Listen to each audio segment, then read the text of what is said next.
They laughed at Earth. Mocked our wars, our instincts, our chaos. Called us savages wrapped in steel. Until the day our ambassador walked out of their grand chamber, without a word, leaving only a black cube behind. Minutes later, their skies ignited. Planets screamed. And the council realized they just mocked the wrong species. The council chamber was suffocating in its opulence, like a tomb carved from gold.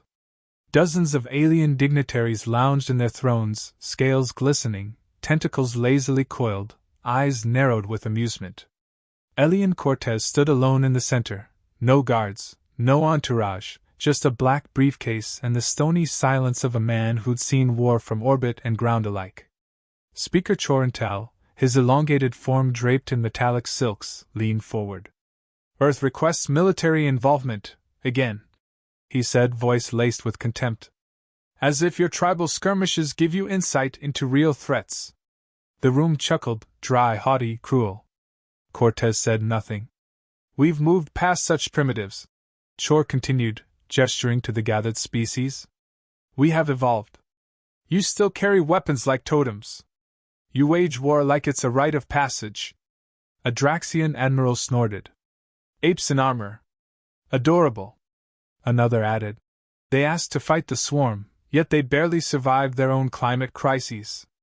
Laughter bloomed, sharper now, cutting, cruel. Cortez opened his briefcase with deliberate calm.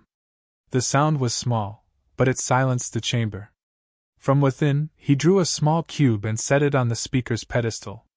It clicked once, then glowed. This is not a request, he said. It's a trigger. A beat of silence. Then on every wall of the chamber, holographic banners bloomed. Ember Protocol active.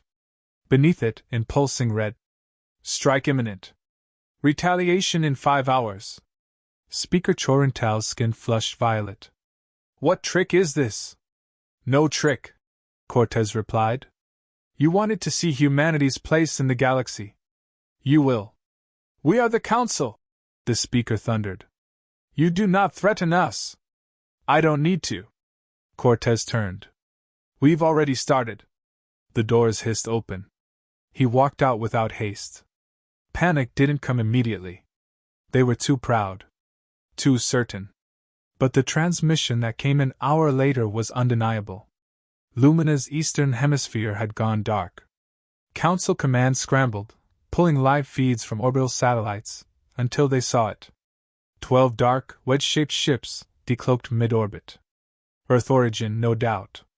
Each dropped a single payload, a dense tungsten rod, accelerated to terminal velocity, no engines, no warheads. Just raw mass. Impact.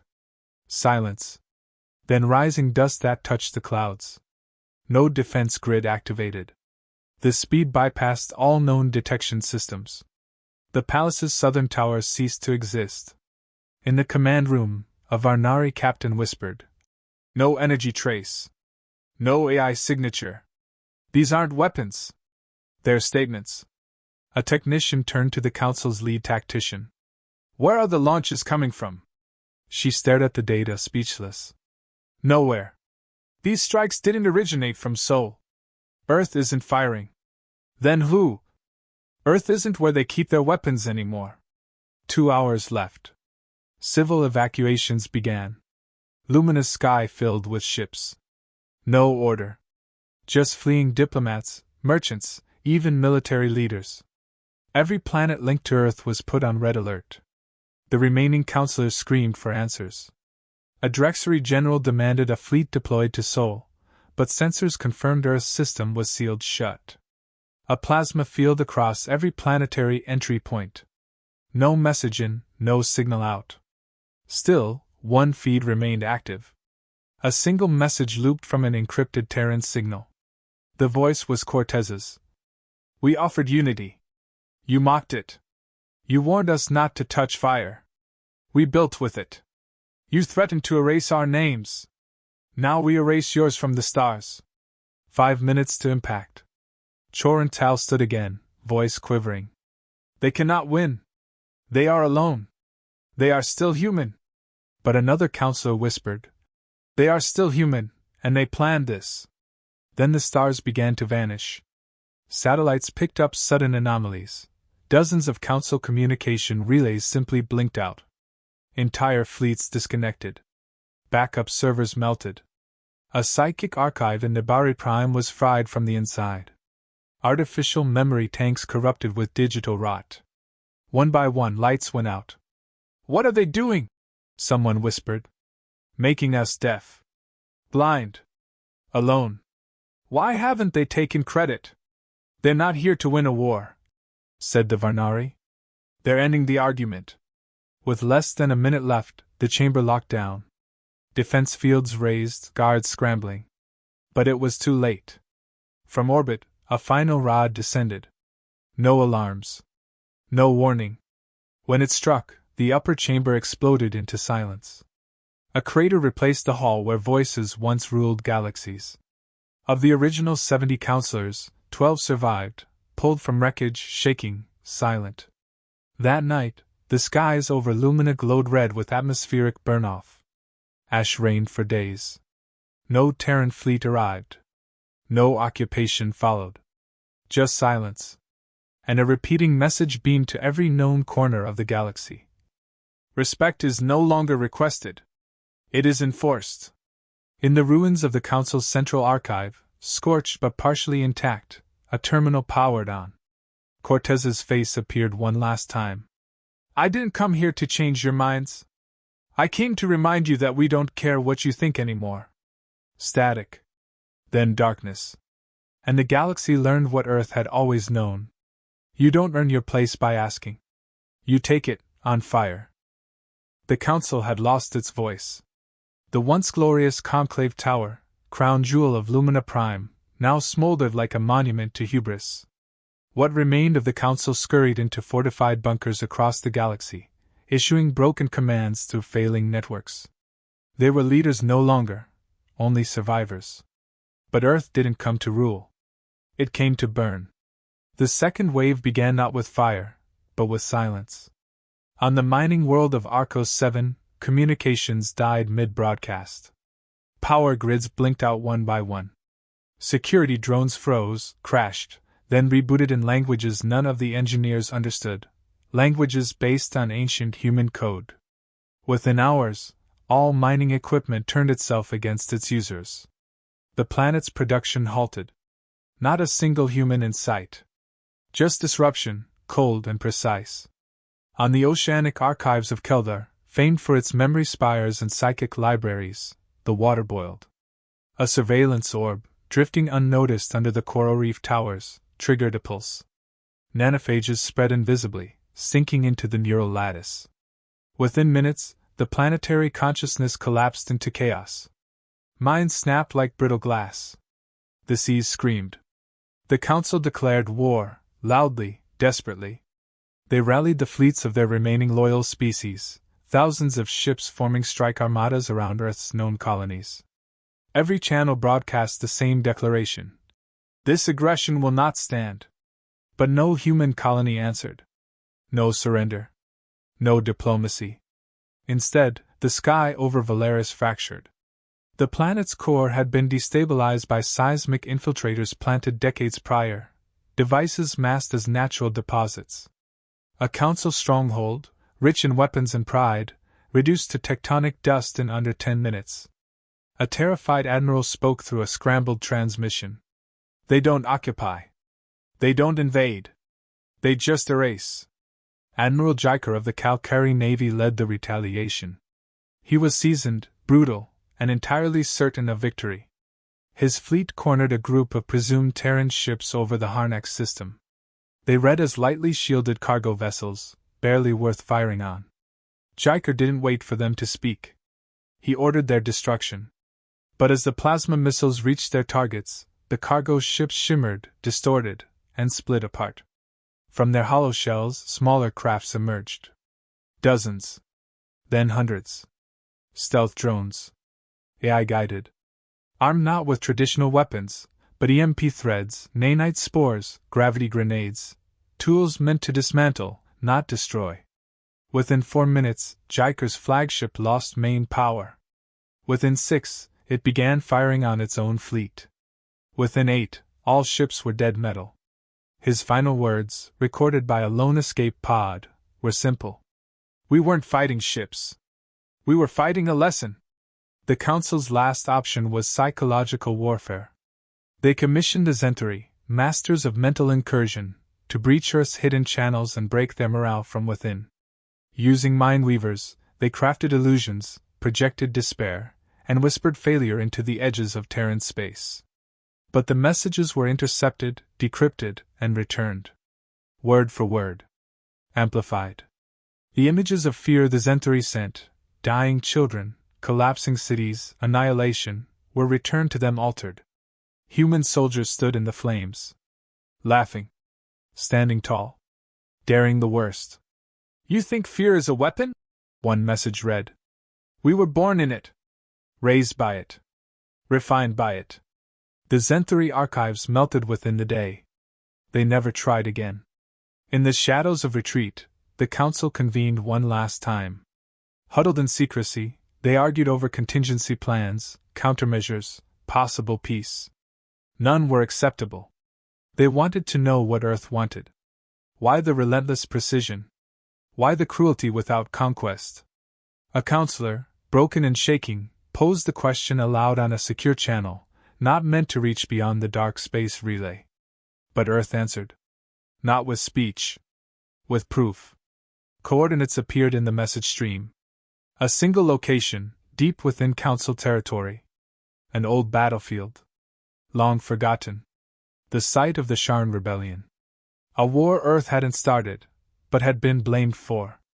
There, decades ago, hundreds of human refugees were executed by the Council to set an example. Buried. Denied.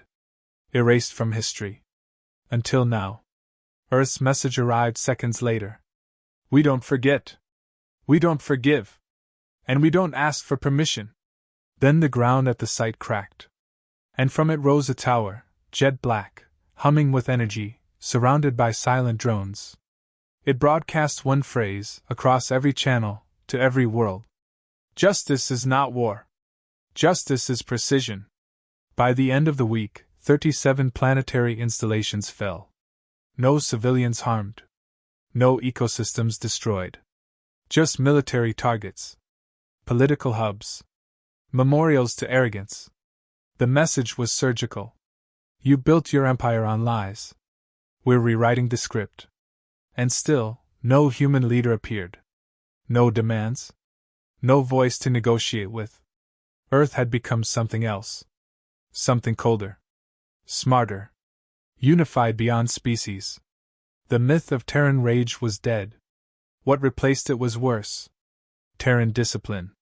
Cortez's face returned one more time, just as the capital of Krellian IV surrendered without resistance. He looked older now. Calmer. We used to need armies, he said. We don't anymore. You built your council to manage peace. We built ourselves to survive your peace. And when you failed to respect that, we responded accordingly. You called us emotional. He paused. You're right. But it's not the rage that destroys empires. It's the patience. The feed cut. And across the stars, every race realized they had miscalculated. Earth hadn't attacked the galaxy in retaliation.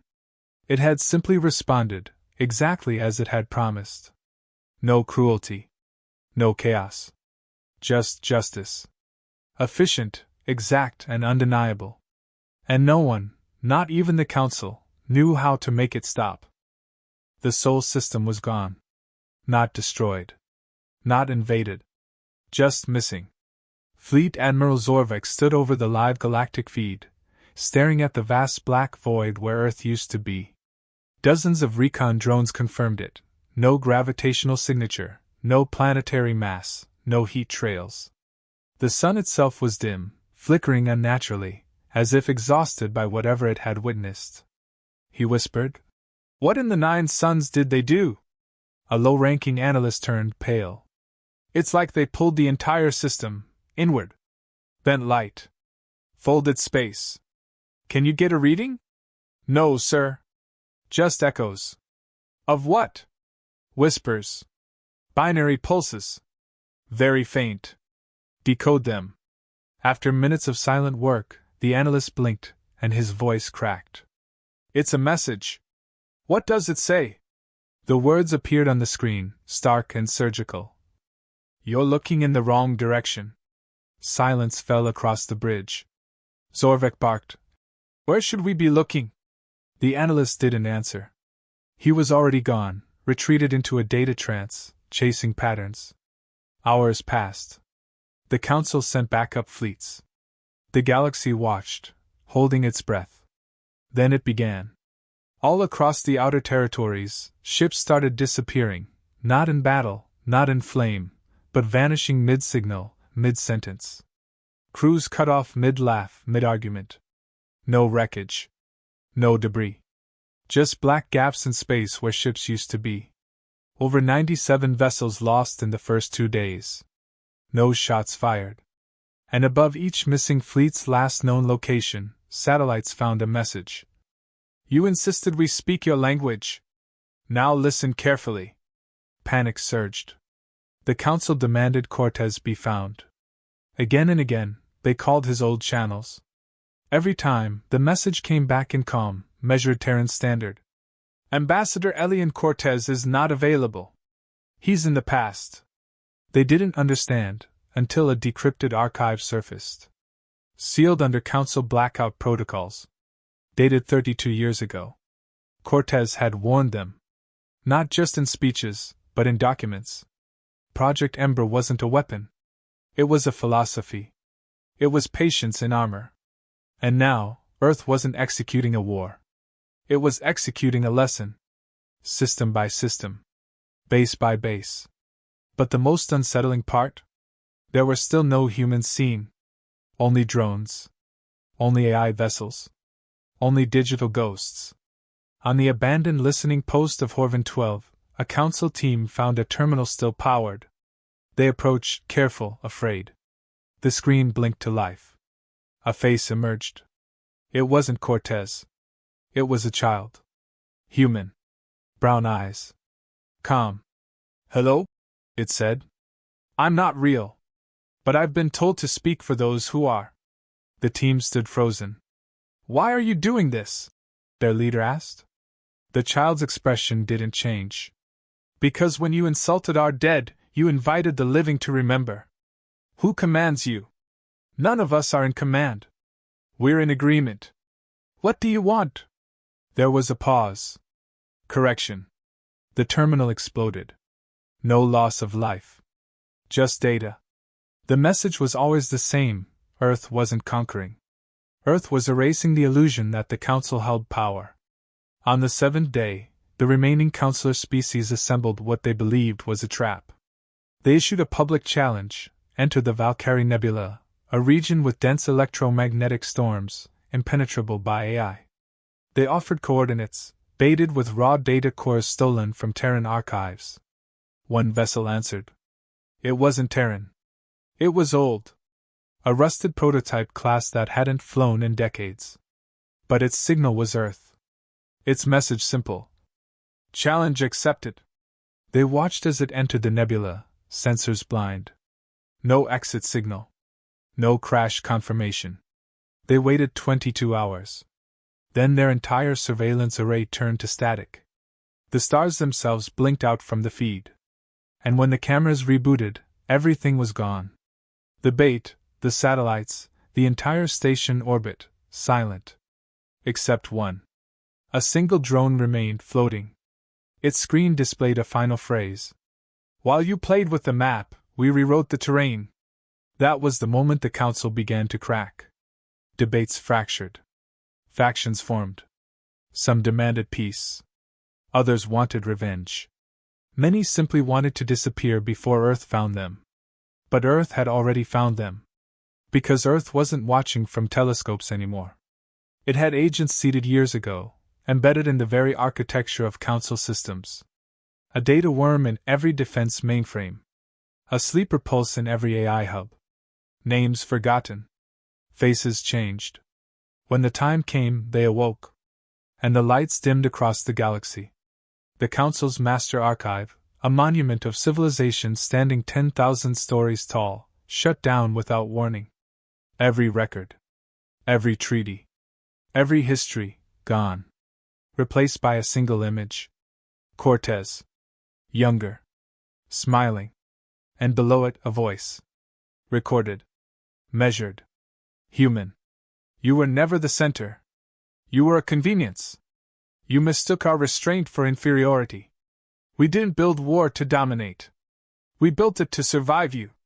Across every council world, that message played once. Only once. No demand followed. No claim of victory. Only the sudden, echoing realization. Earth hadn't declared war. It had declared independence from galactic hierarchy. And it was showing the galaxy what that meant. Not through violence, but with devastating clarity. The message reached every major world simultaneously. No preamble. No signature. We will erase only what deserves to be forgotten. Panic erupted across the council. Defensive grids rebooted on every system. Archives scrambled to upload backups to offline vaults. But the reality was colder. Nothing could be protected. Earth hadn't declared total war. Earth was curating history, piece by piece, deleting civilizations like bad code. On Corian Delta, the main military network flickered for 6 seconds. When it returned, 4 capital ships were gone from the fleet registry, gone in every sense. No trace in code. No record in memory. Their former crews remembered names, but couldn't recall faces. Their own war logs skipped over the missions those ships had led. No one could explain it. Counselor Mareth, one of the last high officials not in hiding, summoned a secure broadcast. He stared down the lens with bloodshot eyes and fire behind his voice. If this is meant to humble us, you've made your point. But humanity has no right to become a galactic censor. This is not justice. This is madness. We demand dialogue. The reply arrived 6 hours later as a 3-second burst in the old Terran frequency band. You had dialogue. You called it mockery. No military action followed. No fleet movement. Just another silence that said more than threats ever could. Behind the scenes, Earth's strategy was unfolding in cold layers. They didn't just destroy infrastructure, they dismantled symbols. On Ral-Sek, the towering spire of supremacy, a monument to council rule built from living metal, melted in the dead of night. No alarms. No breaches. Just soft structural failure, orchestrated from within. The plaque at its base remained, scorched and barely readable. Here once stood the memory of arrogance. Mareth ordered full-scale retaliation. The last joint fleet, composed of 10 species, amassed near the edge of what had been the sole boundary. They called it Operation Sovereign Flame. The plan was blunt: find the source of Earth's command AIs, smash it, and broadcast the wreckage across the galaxy. They needed a symbol too. They never made it. 2 days before launch, the fleet's flagship, the Dominion's Fist, began transmitting strange signals. At first, diagnostics showed internal malfunctions, then false orders issued under authentic credentials. Soon, the crew reported hallucinations, paradoxical memories of battles they never fought. One by one, officers began turning on each other, convinced they'd been infiltrated. Then the ship vented atmosphere on every deck, except the bridge. The bridge remained pressurized just long enough to receive a final broadcast.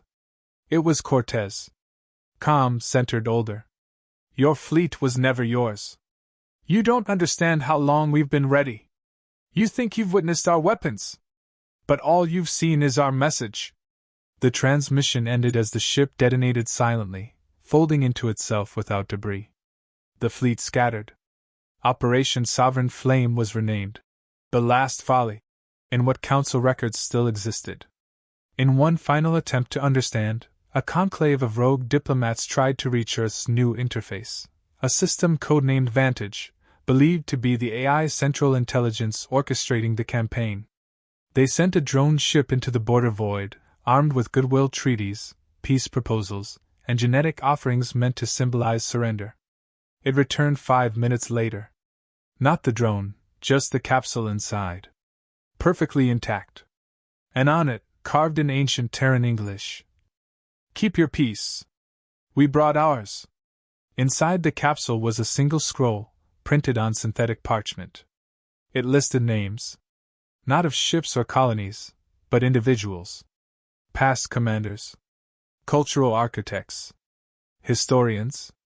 Every one of them had once publicly denigrated Earth's contributions, some even lobbying to have humanity removed from the Council for cultural primitivism. Every one of them had vanished in the last 8 weeks. The scroll ended with an annotation. "You believed memory was yours to cure it. So we rewrote the editors." Across the stars, a hush settled. Even Earth's fiercest critics could no longer deny the elegance of their assault. It wasn't about territory or conquest. Earth had no interest in occupation.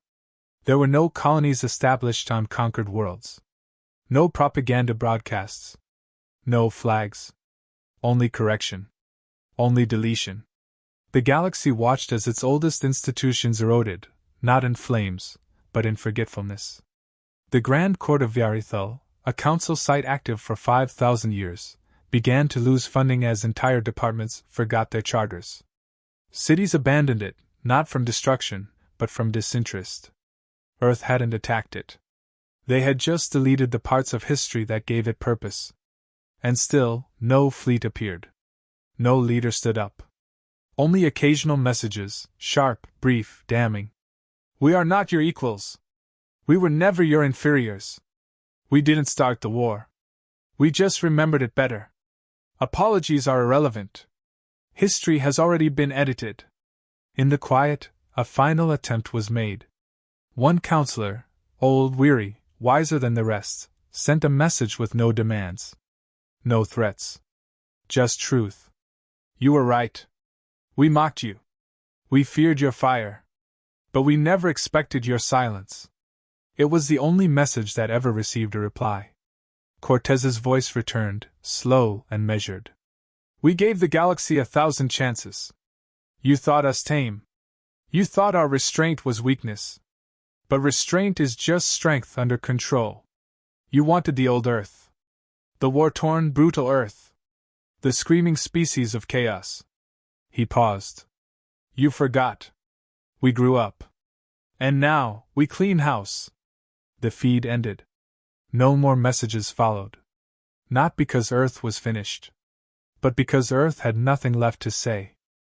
The Council sent one final transmission.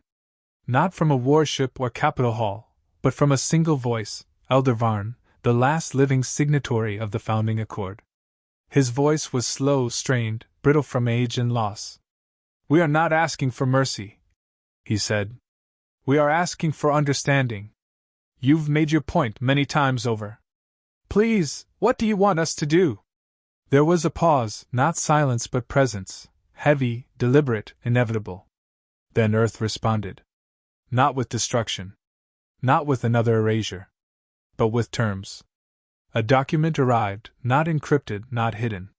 It broadcast freely, available to every ship, station, and colony in the known galaxy. It bore no seal, no military insignia, no threat.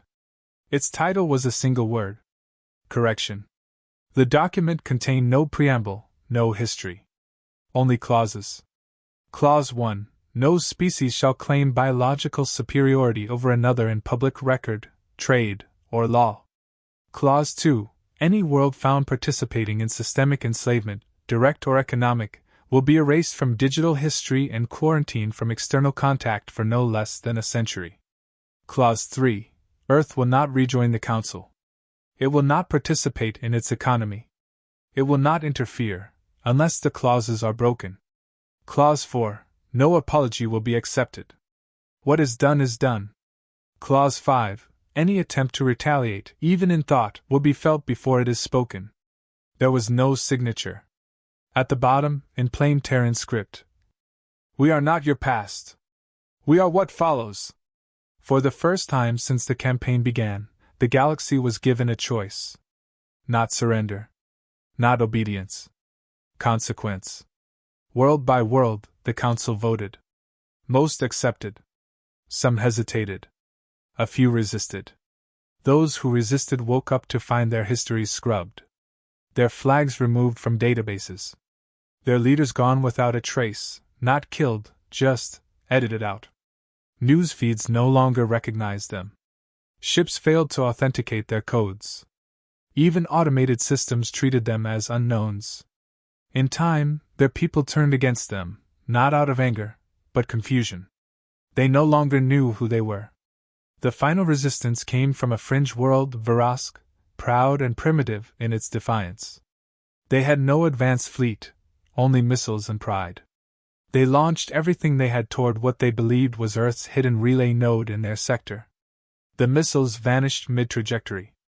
A moment later, a child's voice echoed from every device on Varask. Throwing stones at ghosts is not bravery. It's forgetting you're made of glass. No retaliation came. Just silence. And then forgetting. The world was not burned. It was not destroyed. But it was removed. Navigation beacons reprogrammed. Trade routes recharted. The name Varask faded from maps.